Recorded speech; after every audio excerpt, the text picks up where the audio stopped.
দশম শ্রেণীর শিক্ষার্থী বন্ধুরা, আজকে তোমাদের সঙ্গে যে বিষয়টি নিয়ে আলোচনা শুরু করব তা হচ্ছে হিমোফিলিয়া। হিমোফিলিয়া হিমোফিলিয়া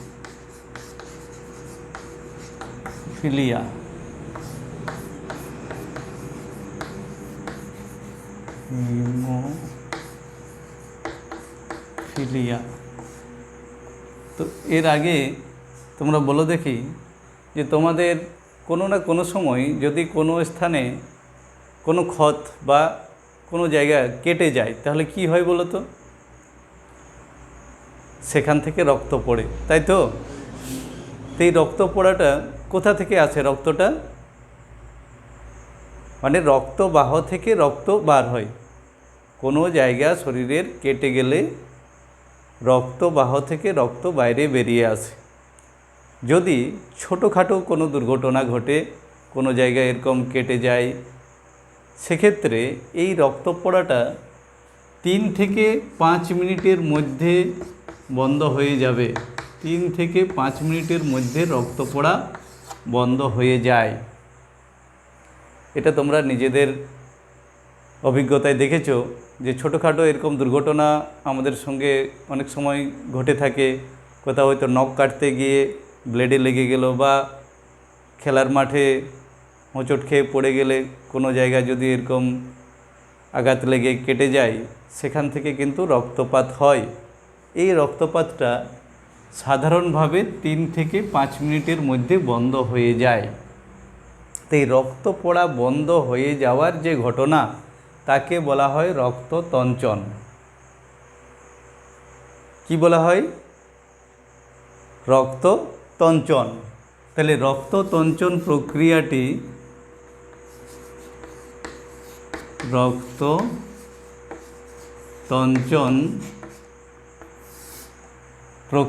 3 থেকে 5 মিনিটের মধ্যেই ঘটে এবং সেখানে ওই রক্ত পড়াটা বন্ধ হয়ে যায়। তো এই রক্ততঞ্চন করার জন্য রক্তের প্লাজমাতে 12টি ফ্যাক্টর থাকে। 12টি ফ্যাক্টর থাকে। তাহলে রক্তের প্লাজমাতে 12টি ফ্যাক্টর আছে। এই ফ্যাক্টরগুলো পরস্পরের সাথে বিক্রিয়া করে শেষে ওই ক্ষতস্থানে রক্ত পড়াটাকে আটকে দেয়, অর্থাৎ রক্ততঞ্চন ঘটায়। তাহলে রক্ততঞ্চন করার জন্য এই 12টি ফ্যাক্টর দায়ী। এরা পরস্পর বিক্রিয়া করে রক্ততঞ্চন ঘটাবে। এখন যদি এই ফ্যাক্টরগুলির মধ্যে কোনো ফ্যাক্টর অনুপস্থিত থাকে, তখন কি হয়? তখন রক্ততঞ্চন বিলম্বিত হয়। তাহলে এই রক্ততঞ্চন ফ্যাক্টর যে 12টি আছে, সেই 12টি ফ্যাক্টরের মধ্যে কোনো ফ্যাক্টর অনুপস্থিত থাকলে তার দরুন ওই রক্ততঞ্চন প্রক্রিয়াটি বিলম্বিত হয়, বা কোনো কোনো ক্ষেত্রে রক্ততঞ্চন ঘটে না। সেক্ষেত্রে তাহলে কী হবে? রক্তপাত হতে থাকবে, বা এটাকে বলা হয় রক্তক্ষরণ। তাহলে রক্তক্ষরণ চলতে থাকবে। তাহলে আমাদের তো আর খুব বেশি রক্ত নেই শরীরে। তাহলে যদি রক্তক্ষরণ চলতে থাকে তাহলে এক সময় কী হবে? মৃত্যু ঘটবে। তাহলে এই যে রোগটা, এই রক্তক্ষরণ বন্ধ হচ্ছে না, এই রোগটাই হচ্ছে হিমোফিলিয়া। এটা কেন হয়? এটা জিনগত ত্রুটির জন্য হয়। আমরা এর আগে কয়েকটি রোগ নিয়ে, বংশগত রোগ নিয়ে আলোচনা করছিলাম। আমরা বর্ণান্ধতা পড়েছি।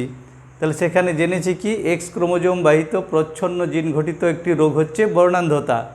এখানেও এই হিমোফিলিয়াও এক্স ক্রোমোজোম বাহিত একটি রোগ। তবে হিমোফিলিয়ার প্রকারভেদগুলো আমি একটু পরে বলবো। তার আগে হিমোফিলিয়ার সংজ্ঞাটা বলে নিই।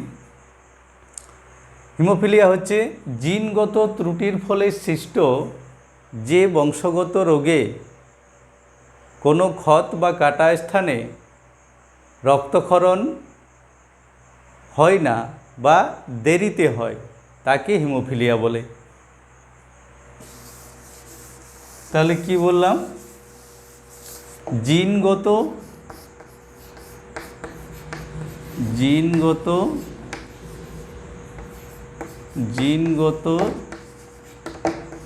ত্রুটির ফলে সৃষ্ট যে বংশগত রোগে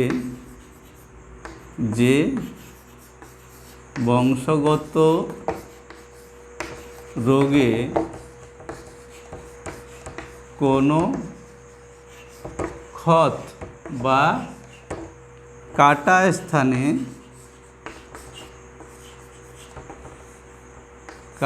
স্থানে রক্ততঞ্চন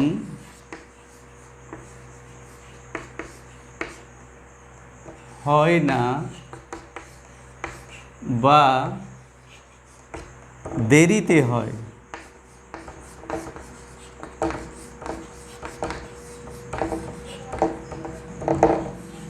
তাকে হিমোফিলিয়া বলে।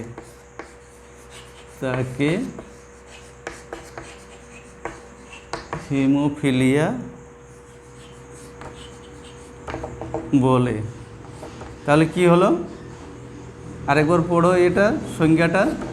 জিনগত ত্রুটির ফলে সৃষ্ট যে বংশগত রোগে, এটা একটা বংশগত রোগ, পরবর্তীতে আমরা আলোচনা করব যেটা কিভাবে এক জেনারেশন থেকে অন্য জেনারেশনে বাহিত হয়। তাহলে যে বংশগত রোগে কোনো ক্ষত বা কাটা স্থানে রক্ততঞ্চন হয় না বা দেরিতে হয়, তাকে হিমোফিলিয়া বলে। তোমাদের বইয়ে দেখবে এখানে উল্লেখ আছে যে এক্স ক্রোমোজোম বাহিত প্রচ্ছন্ন জিন ঘটিত একটি রোগ হচ্ছে হিমোফিলিয়া, ঠিকই বলা আছে। কিন্তু উঁচু ক্লাসে যখন তোমরা যাবে তখন দেখব যে হিমোফিলিয়ার আরও একটি প্রকারভেদ আছে, যেটা এক্স ক্রোমোজোম বাহিত নয়। কিন্তু এখানে যে তোমাদের যে আলোচনাটা আছে যে হিমোফিলিয়া হচ্ছে এক্স ক্রোমোজোম বাহিত প্রচ্ছন্ন জিন ঘটিত রোগ, এখন তোমরা এইটুকুই মনে রেখো। তাহলে হিমোফিলিয়া কি বুঝতে পারলে, যে হিমোফিলিয়াতে কি হবে, রক্ততঞ্চন হয় না বা হলেও দেরিতে হয়। এই দুটো ঘটনা হয়, একেবারে হবে না কিংবা দেরিতে হয়। তো যদি এরকম ঘটনা ঘটে, কোনো ক্ষত বা কাটা স্থানে এরকম রক্ততঞ্চন বিঘ্নিত হচ্ছে, তাহলে রক্তক্ষরণ যদি চলতে থাকে তাহলে কি হবে, এক সময় রক্তশূন্যতা দেখা দিবে, তাহলে আক্রান্ত ব্যক্তির মৃত্যুও হতে পারে। তো এই রোগে আক্রান্ত ব্যক্তিরা 20 বছর বয়সের মধ্যেই মারা যায়। 20 বছর বয়সের মধ্যেই হিমোফিলিয়া রোগীরা মারা যায়, বা হিমোফিলিয়া আক্রান্ত যে সমস্ত লোকজন তারা 20 বছর বয়সের মধ্যেই মারা যায়। তাহলে বুঝতে পারছো যে এই রোগটা একটা ভয়ঙ্কর রোগ। এই রোগ নিয়ে কেউ জন্মালে তাদের আয়ু মোটামুটি, এটা গড়ে বলা হয়েছে 20 বছর এর মধ্যেই তাদের মৃত্যু ঘটে। যদিও কিছু ক্ষেত্রে অল্প কিছু ব্যতিক্রম দেখা যায়, কিন্তু এটা গড়ে 20 বছরের মধ্যেই তাদের কিন্তু মৃত্যু ঘটবে। তাহলে এটা একটা মারাত্মক প্রাণঘাতী রোগ, তাই তো? তাহলে হিমোফিলিয়া একটি প্রাণঘাতী রোগ, এবং এটা কি এখানে বলা আছে বংশগত রোগ। তাহলে হিমোফিলিয়া একটি বংশগত রোগ, অর্থাৎ এটা এক জেনারেশন থেকে অন্য জেনারেশনে বাহিত হয়। কিভাবে বাহিত হয় সেটা আমরা পরে আলোচনা করছি। এরপর জানবো হিমোফিলিয়ার প্রকারভেদ, কত ধরনের হিমোফিলিয়া আছে। হিমোফিলিয়া প্রধানত দু ধরনের বলা হচ্ছে, তার মানে কি আরও অন্য ধরনের থাকতে পারে। হিমোফিলিয়া প্রধানত দু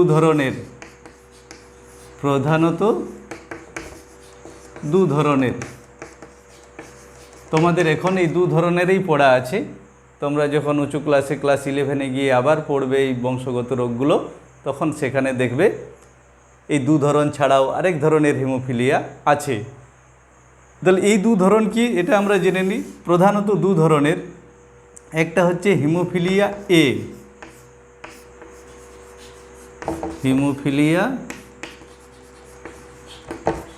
এ। একে এর আরেকটা নাম আছে, একে বলা হয় রয়্যাল হিমোফিলিয়া বা রাজকীয় হিমোফিলিয়া। রয়্যাল হিমোফিলিয়া,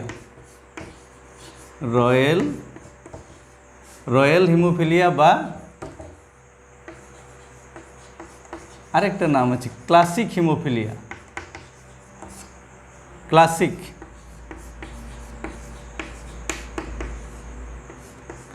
হিমোফিলিয়া, এই নামগুলোও কিন্তু মনে রাখবে। তো রয়্যাল হিমোফিলিয়া বলা হয় কেন, বা বাংলাটা বলছে রাজকীয় হিমোফিলিয়া, মানে এটা রাজ পরিবারে দেখা গিয়েছিল। ইংল্যান্ডের রানী ভিক্টোরিয়া তিনি এই হিমোফিলিয়ার বাহক ছিলেন এবং ওনার মাধ্যমে ওনার বংশধরদের মধ্যে এই রোগটি সঞ্চারিত হয়েছিল এবং তাদের মাধ্যমে একসময় ইউরোপের অন্যান্য রাজপরিবারগুলোতেও এই রোগটি ছড়িয়ে পড়েছিল। তাহলে রাজপরিবারের মধ্যে ছড়িয়ে পড়া একটি রোগ, তাই একে রয়্যাল হিমোফিলিয়া বলা হয়েছিল, মানে বলা হয়, এখনও বলা হয়, একে রয়্যাল হিমোফিলিয়া বলা হয়। তো ইংল্যান্ডের রানী ভিক্টোরিয়ার সাথে তার রানী ভিক্টোরিয়ার স্বামী উনি কিন্তু স্বাভাবিক ছিলেন, ওনার হিমোফিলিয়া ছিল না, কিন্তু তাদের যে সন্তান সন্ততি, তাদের দুটি মেয়ে, তারা কিন্তু হিমোফিলিয়ার বাহক ছিল এবং তাদের একমাত্র পুত্র প্রিন্স লিওপোল্ড, উনি 31 বছর বয়সে একটা দুর্ঘটনা ঘটে এবং সেই দুর্ঘটনায় তার ওই রক্তক্ষরণ যখন শুরু হয়, সেই রক্তক্ষরণ আর বন্ধ হয়নি, যার ফলে তার মৃত্যু ঘটে। এবং ওনাদের যে কন্যা দুটো, সেই কন্যা দুটোর কী হয়েছে, অন্য রাজপরিবারে বিয়ে হয়েছে। এইভাবে এই রোগটা ইউরোপের অন্যান্য রাজপরিবারগুলোতে ছড়িয়ে পড়েছিল, তাই একে রয়্যাল হিমোফিলিয়া বলা হয়। তো হিমোফিলিয়া যতগুলো দেখা যায়, মানে যত রোগী পাওয়া যায়, তার মধ্যে 80% হচ্ছে হিমোফিলিয়া এ। 80% হচ্ছে হিমোফিলিয়া এ। তাহলে হিমোফিলিয়া এ রোগটা বেশি দেখা যায়। এরপর জেনে নেব এর কারণটা কি। হিমোফিলিয়া এর কারণ হচ্ছে রক্তের প্লাজমাতে, ওই যে বললাম যে তঞ্চন করার জন্য, রক্ত তঞ্চন করার জন্য 12টি ফ্যাক্টর দায়ী। এই 12টি ফ্যাক্টরের মধ্যে ফ্যাক্টর 8 এখানে অনুপস্থিত থাকে। একে বলা হয় অ্যান্টি হিমোফিলিক ফ্যাক্টর। এর নাম হচ্ছে অ্যান্টি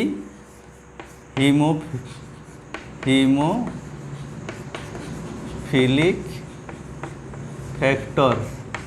এই অ্যান্টি হিমোফিলিক ফ্যাক্টর থাকে না বলে এদের রক্ত তঞ্চন বিঘ্নিত হয়। তাহলে অ্যান্টি হিমোফিলিক ফ্যাক্টর বা ফ্যাক্টর 8 অনুপস্থিতির কারণে এই রোগটি দেখা যায়। এটা মনে রাখবে, এই ফ্যাক্টরটার নাম অ্যান্টি হিমোফিলিক ফ্যাক্টর বা ফ্যাক্টর 8 এর অনুপস্থিতির দরুন এই রোগটি হয়ে থাকে। আর 80% হিমোফিলিয়া এই হিমোফিলিয়া এর অন্তর্গত। তাহলে আরেকটা কি ভাগ, তাহলে একটা হলো হিমোফিলিয়া এ, আরেকটা হবে হিমোফিলিয়া বি। তাহলে হিমোফিলিয়া এ বুঝতে পারলে, এবার হচ্ছে হিমোফিলিয়া বি। হিমোফিলিয়া বি এর আরেকটা নাম আছে, একে বলা হয় খ্রিস্টমাস ডিজিজ। খ্রিস্টমাস কেন বলা হয় না, স্টিফেন খ্রিস্টমাস বলে একজন ব্যক্তি ছিলেন। স্টিফেন খ্রিস্টমাস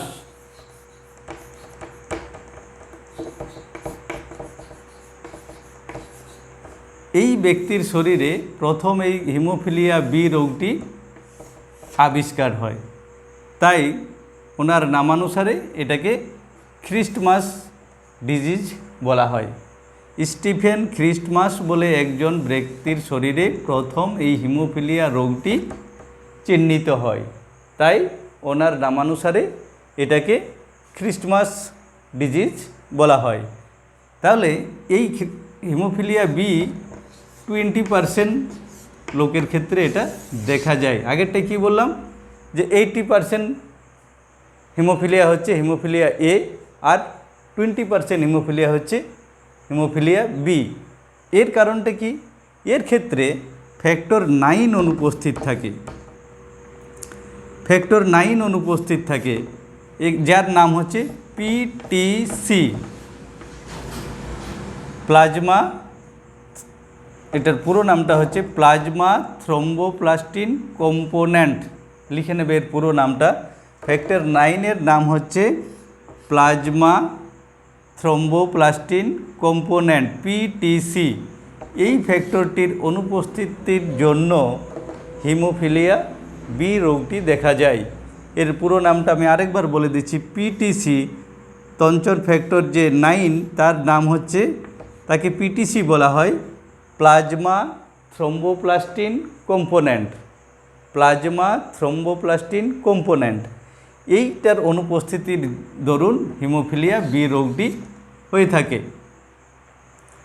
আর ওই যে বললাম যে এখানে বলা হয়েছে যে হিমোফিলিয়া প্রধানত 2 প্রকার, আরেক প্রকারটা হচ্ছে হিমোফিলিয়া সি। সেটা কিন্তু তোমাদের এখানে আলোচনার বিষয় নয়, ওটা তোমরা উঁচু ক্লাসে যখন ক্লাস 11-এ পড়বে তখন হিমোফিলিয়া সি নিয়ে বিস্তারিত জানবে। তাহলে এই হিমোফিলিয়া এ আর হিমোফিলিয়া বি, এই দুটো রোগ এক্স ক্রোমোজোম বাহিত প্রচ্ছন্ন জিন ঘটিত রোগ। এক্স ক্রোমোজোম বাহিত প্রচ্ছন্ন জিন ঘটিত রোগ হচ্ছে হিমোফিলিয়া এ আর হিমোফিলিয়া বি, যে রোগগুলো এক বংশ থেকে আরেক বংশে সঞ্চারিত হয়। যেহেতু এটা সেক্স লিঙ্কড জিন বা এক্স লিঙ্কড জিন বাহিত একটি প্রচ্ছন্ন জিন ঘটিত রোগ, তাই এটা অপত্যে কীভাবে সঞ্চারিত হবে সেটা এবার আমরা দেখে নেব। তাহলে আজকের যে আলোচনাটা ওইটা আমরা পরবর্তী ক্লাসে আলোচনা করব।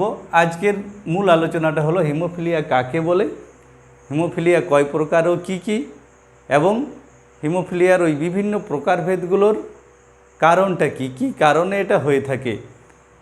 তাহলে আশা করি সবাই তোমরা এটা বুঝতে পেরেছো। আমরা পরবর্তী ক্লাসে আলোচনা করব হিমোফিলিয়ার বংশগতি, কিভাবে এটা অপত্যে সঞ্চারিত হয়।